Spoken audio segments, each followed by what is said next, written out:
Nga, malaki. O tabi mga bata. Laki nga. Pinaka makakamandag at dambuhalang ahas sa buong mundo na marahil ay ngayon mo lamang makikita. Lahat ng yan dito lamang sa aking pagtutok. Mag-subscribe ka na rin para sa araw-araw na video na kagaya nito. Mga mapanganib at makamandag na ahas sa North America. Alam mo ba na ang Eastern Diamondback Rattlesnake ay isa sa pinakamakamandag at nakakamatay na ahas sa Hilagang Amerika? Ang lason nito ay maaring magdulot ng kamatayan kung hindi agad maagapan. Ang ahas na ito ay kinatatakutan ng karamihan. Ang mga makamandag na ahas na ito ay karaniwang nakatira sa mga tuyong disyerto hanggang sa mga berdeng kagubatan. Number 1, Eastern Diamondback Rattlesnake. Meron silang special na tunog na nagmumula sa kanilang buntot at malakas na kamandag. Matatagpuan ang mga ito sa Estados Unidos at Mexico. Ang ahas na ito ay mayroong kakaibang itsura na kaiba sa ibang mga ahas. Mula sa buntot nito, pinatutunog niya ito kapag nakakaramdam siya ng panganib at banta sa paligid nito. Meron itong pattern na hugis diamante sa likod nito. Ito ay umahaba na umaabot hanggang 6 na talampakan at may bigat naman na 6 na kilo ang bigat nito. Ang Eastern Diamondback Rattlesnake ay nakatira sa maraming lugar sa timog silangang Estados Unidos. Mas gusto nilang mamalagi sa mga lugar tulad ng Pine Flatwood at Coastal Marshes.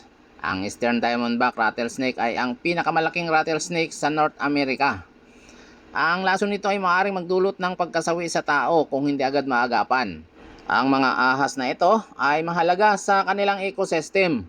Tumutulong sila sa pagkontrol sa maliliit na mammal at iba pang biktima nito. Kahit nakakatakot ang itsura nila ay hindi naman sila agresibo sa mga tao. Nagagalit lamang sila kung nakakaramdam sila ng panganib at pagbabanta sa kanilang buhay. Number 2, Coral Snake. Ang mga ahas na ito ay matatagpuan sa ilang bahagi ng North America. Ang mga coral snake ay mayroong katulad na pattern ng pula, dilaw at itim. Madalas silang makikita sa mga kakahuyan o masikip na lugar malapit sa tubig. Nagtatago sila sa ilalim ng mga troso o dahon ng mga basura. Ang kamandag nito ay napakalakas. Nagtataglay ito ng neurotoxin at maaaring makaapekto sa mga ugat at paghinga at maaaring humantong sa pagkasawi sakaling makagat ka nito. Kilala rin sila sa kanilang matingkad na kulay. Ang mga ahas na ito ay matatagpuan sa timog silangang Estados Unidos. Number 3, Copperheads. Ang ahas na ito ay nagtataglay ng kulay tanso sa kanyang ulo.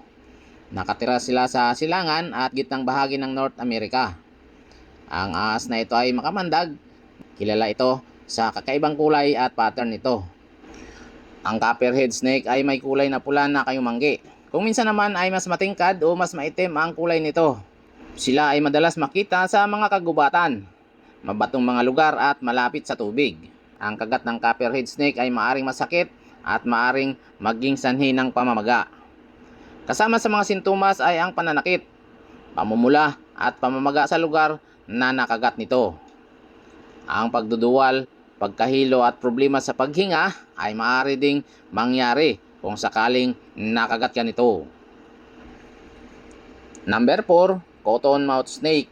Ang Cottonmouth Snake ay kilala rin bilang water moccasins.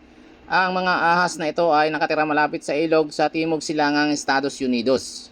Ang Cottonmouth Snake ay isang makamandag na ahas na matatagpuan sa North America. Nakatira ito sa timog silangan ng Estados Unidos. Ang mga ahas na ito ay may 2 hanggang 4 na talampakan ang haba nito. Nakuha nila ang kanilang pangalan mula sa loob ng kanilang bibig nito na ipinapakita nila kapag sila ay natatakot.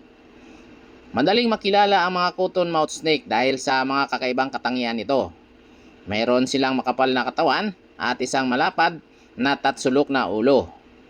Ang kanilang mga mata ay may mga patayong pupil na parang pusa.